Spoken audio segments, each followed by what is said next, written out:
Buonasera, alle principali notizie. A Palermo un filo rosso lega il ferimento della giovane di 33 anni con la strage di Monreale costata la vita a 3 giovani del posto. A Taormina arrestato un infermiere per abusi su un minore disabile. Le indagini partite da una segnalazione della scuola. Caltanissetta, una ragazza aggredita in pieno centro, riesce a sfuggire la tentata violenza sessuale e chiede aiuto ai carabinieri, un arresto. La Guardia di Finanza sequestra pericolosi fuochi illegali maltenuti, le operazioni a Palermo, Trapani e nel Catanese. Menù di Natale tra vigilia e pranzo, ma quanto costa sedersi a tavola durante queste festività? Le associazioni dei consumatori hanno fatto i conti in tasca agli italiani. Ad Agrigento si chiude il progetto di formazione e lavoro dedicato ai detenuti tra olio, pane e inclusione sociale. Calcio, il Catania si gode la pausa natalizia da campione d'inverno, intanto la dirigenza rossa-azzurra pensa già al calciomercato invernale, obiettivo primario rinforzare il centrocampo.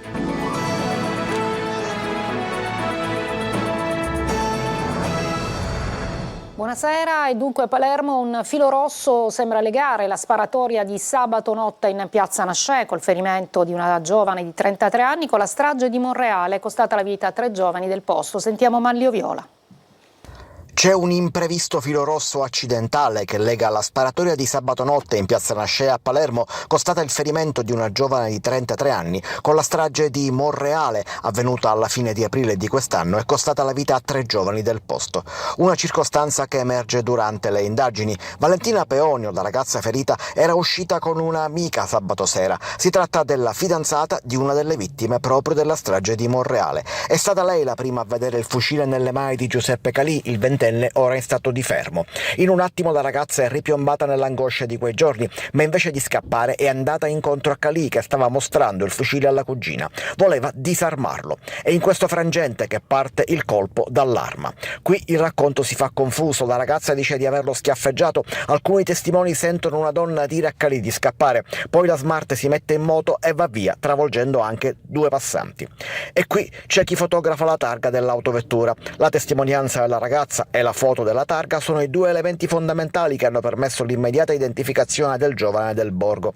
Altro capitolo riguarda invece il fucile. Si tratta di un'arma antica, un fucile del 1800. Calì dice di averlo trovato in un cassonetto e averlo portato con sé per mostrarlo alla cugina. Tutto il resto sarebbe accidentale, ma la versione fornita dal ragazzo è ancora in fase di verifica. Adesso a Taormina un infermiere arrestato per abusi sessuali su una 14enne disabile. Le indagini partite da una segnalazione scolastica. Francesco Triolo. Avrebbe abusato di un 14enne dalle ridotte capacità nei momenti in cui lo aveva in affido per accudirlo. È l'accusa contestata ad un infermiere di 63 anni originario di Partinico in provincia di Palermo, che è stato arrestato dagli agenti del commissariato di Taormina per violenza sessuale aggravata.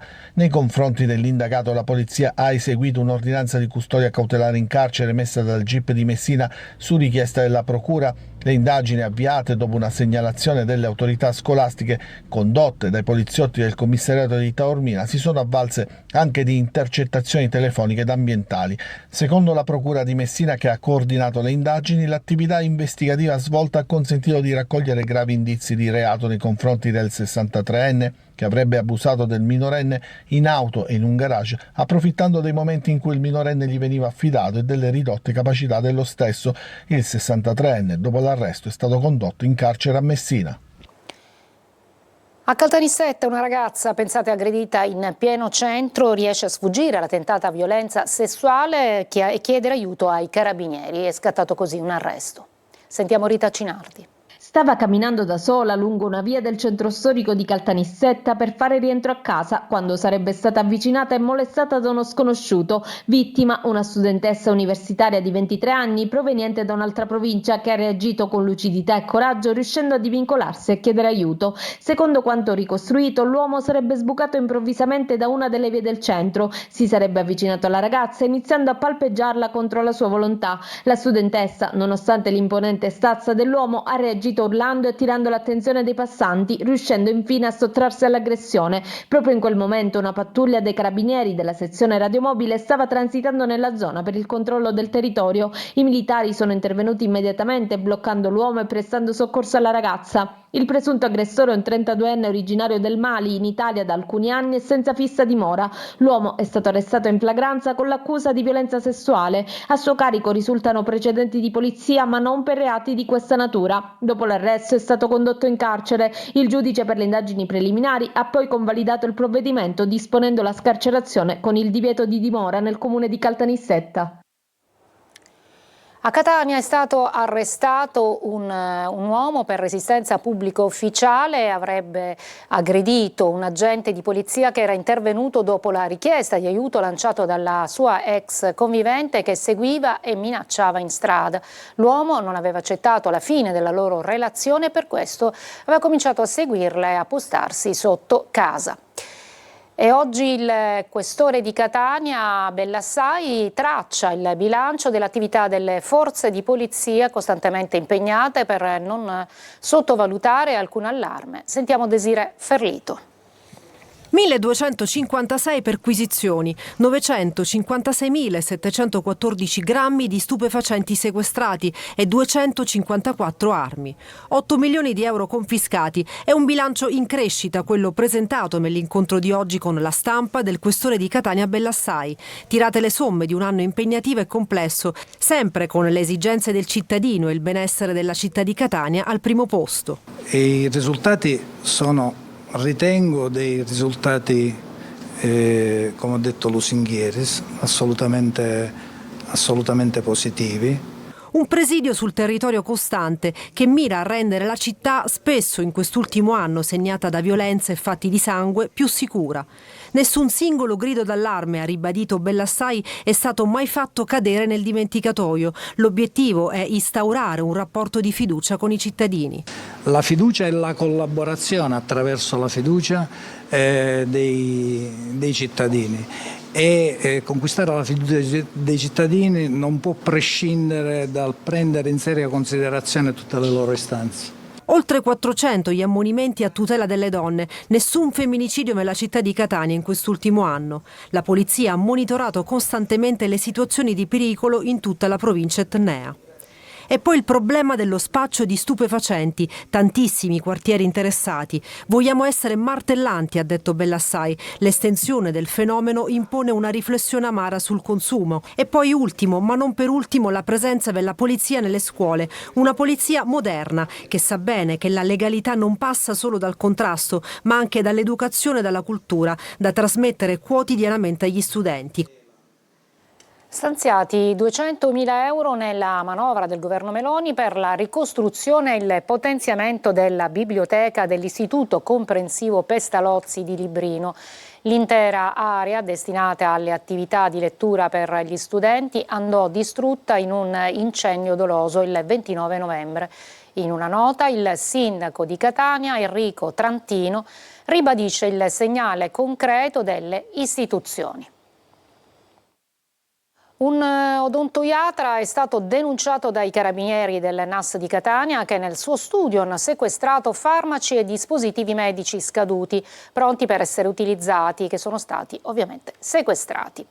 Passiamo a un altro sequestro, quello relativo ai botti illegali, retate della Guardia di Finanza in negozi che proponevano la vendita di fuochi pericolosi e maltenuti. Le operazioni hanno riguardato Palermo, Trapani e anche nel catanese Orazio Longo.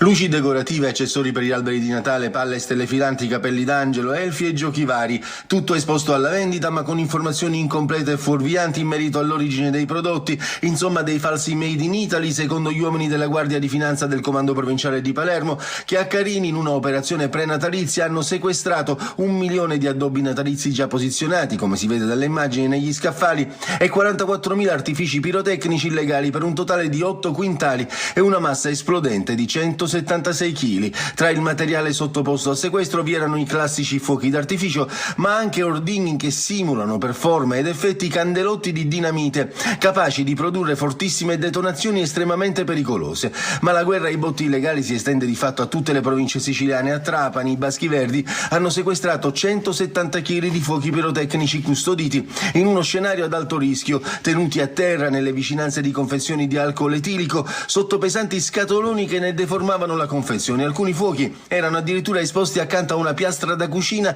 recentemente utilizzata. Il responsabile è stato deferito per il reato di fabbricazione o commercio abusivo di materiale esplodente.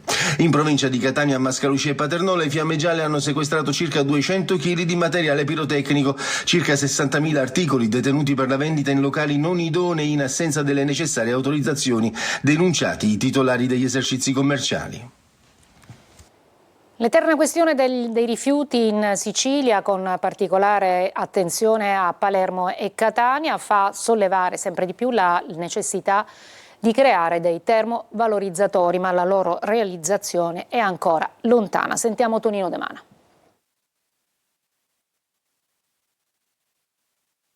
Non è più ammissibile come nel 2025 ancora si vedono incendi di rifiuti in tutto il territorio siciliano, ma soprattutto quello catanese. La diossina fa male sia per i soccorritori che per la popolazione. La diossina fa male, non ha dubbi. Il vigile del fuoco Carmelo Barbagallo colpa principalmente dei rifiuti abbandonati sulle strade e inesorabilmente bruciati. Catania e Palermo attanagliate ed accomunate da un atavico problema, e non è un caso che i 2 termovalorizzatori previsti in Sicilia verranno costruiti nella zona industriale di Catania. In queste immagini l'area dove sorgerà l'impianto è a Bellolampo, Palermo. I 2 impianti accoglieranno soltanto gli scarti indifferenziabili, ovvero il residuo non riciclabile. Farraginoso l'iter tra ricorsi al TAR, mugugni e prese di posizione politiche, e intanto nell'ultima finanziaria sono stati stanziati altri 20 milioni di euro alla voce extragettiti sui rifiuti, dove altrove diventano risorsa. Netta la posizione di Carmelo Giuffrida, segretario regionale UGL. In questa finanziaria la Regione ha stanziato 20 milioni di euro per i comuni per l'extragettito. Io ritengo che da un lato li accogliamo favorevolmente, ma dall'altro è sbagliato. Paradossalmente si brucia sulle strade e qualcuno non vuole bruciare nei termovalorizzatori, che ricordo a me stesso che sono in tutte le città europee, anche al nord Italia, e produce anche energia elettrica. In via Calliope a Catania la maxi operazione di bonifica è stata resa possibile grazie agli extra costi della Regione, soldi degli stessi contribuenti già tartassati dalla Tari, la più alta d'Italia, per non parlare del danno d'immagine. Possiamo ancora vedere i turisti che girano con i telefonini e si fanno i selfie ricordando questa parte brutta della nostra città, che è una città a vocazione turistica importante. Se vogliamo attrarre i turisti dobbiamo anche risolvere il problema dei rifiuti. Occorre fare in fretta ed aprire un dibattito sui termovalorizzatori per evitare che soldi e rifiuti si brucino, ma a discapito di cittadini onesti e rispettosi dell'ambiente. Una breve pausa, poi ci occuperemo del costo per i pranzi e i cene di queste festività.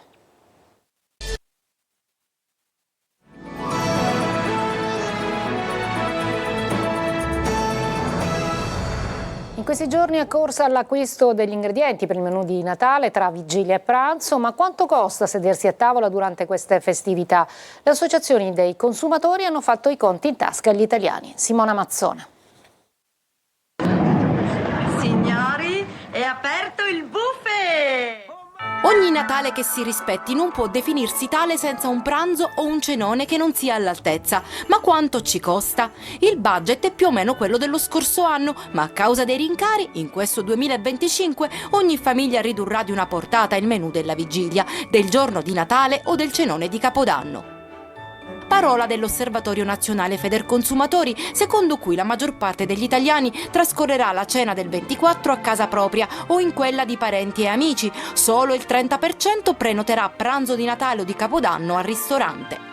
Per l'indagine commissionata da Facile.it, circa 64 euro è la spesa media pro capite per pranzi e cene natalizie, per un totale di 2,7 miliardi di euro. Secondo il Codacons, cacao e cioccolato in polvere sono aumentati del 27% su base annua, il caffè del 18,4%, la carne tra il 7 e l'8%. Tra i cibi con prezzi maggiorati troviamo anche pesce e molluschi, pollo, frutta secca e noci, formaggi stagionati e uova, tutti prodotti in aumento dal 4 al 7%.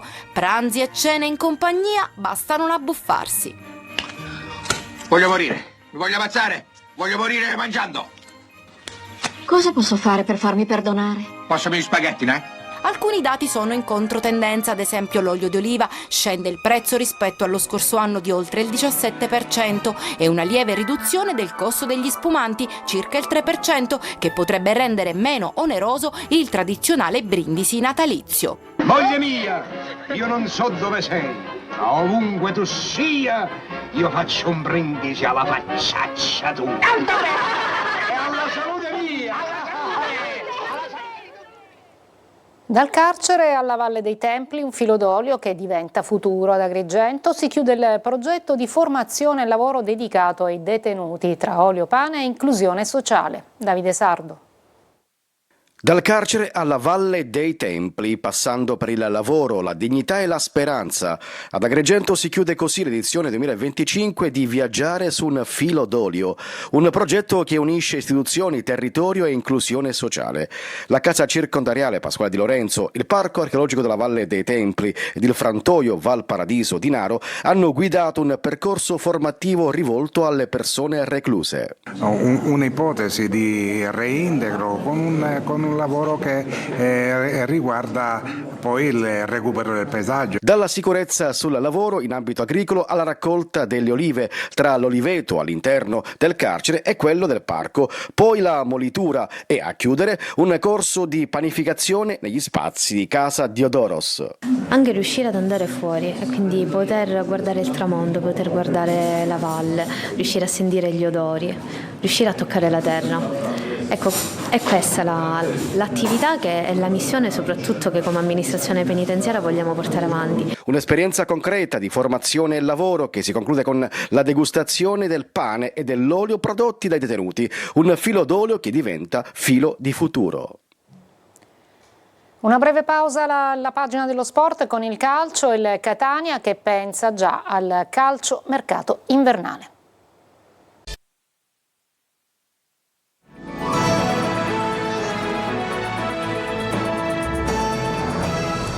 Eccoci al calcio, dopo la fine del girone d'andata e col primo posto, la dirigenza del Catania pensa al calciomercato invernale. Obiettivo primario: rinforzare il centrocampo. Francesco Triolo.